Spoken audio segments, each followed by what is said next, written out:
Right. No, indeed, Mr. Das did face a very, very challenging time. You see other economies collapsing. Sri Lankan economy collapsed. Bangladesh, Pakistan, they all collapsed. So that was very well managed of the economy that Mr. Shaktikant Das brought in. But however, all those challenges haven't yet disappeared. As you rightly said, Devika, the wars continue, and there are aftershocks of those wars that are happening. So, in that context, and where Mr. Dua also mentioned that the geopolitics is having a reverberating effect, it's going to impact our exchange rates. If our exchange rates fall, it will have an impact on the inflation, and therefore trying to have the inflation contained within the target 4% would be very challenging as we move forward. Let's take the small example of Syria falling. Now, how do we get rock phosphate, which is important for fertilizer, which is important for our food security? And if we don't manage all of that entire supply chain, or if the prices go up, it's going to impact our exchange rates, and again, it will impact the inflation.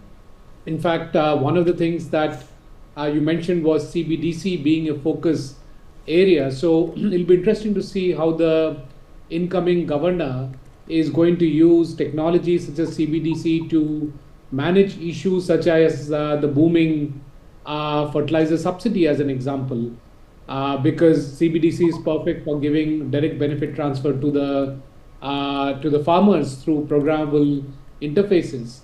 So that's one large area that will be a challenge, which is the geopolitics and the technology. In fact, along with the technology, one thing that was not mentioned till now is the fact that there is a large amount of technology driven fraud that's happening.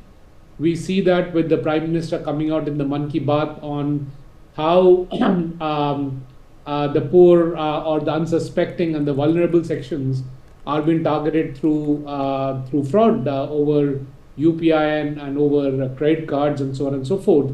So these are reaching a large.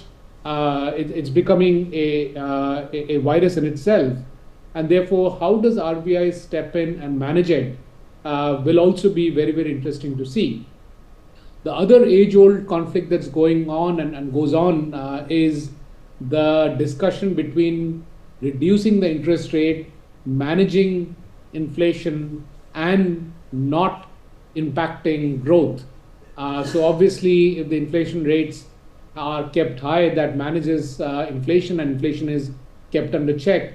But the money available for people to invest and create new jobs and growth also gets limited.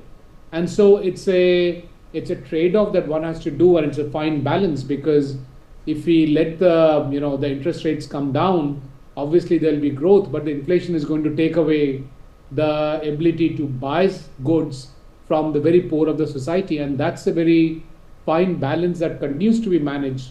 And so it'll be interesting to see how the new RBI governor manages it.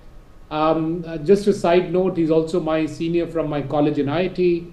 So I'm pretty sure he's going to be able to navigate these challenges given his background in modeling, in technology, and also in public policy that he has. Having said that, the other challenge that we also see is managing the banking sector itself. A lot of cleaning up has been done. The so-called bad debt bank was created, but we need to ensure that the good work continues, that the systemic risk to the system is continuously monitored, is reduced.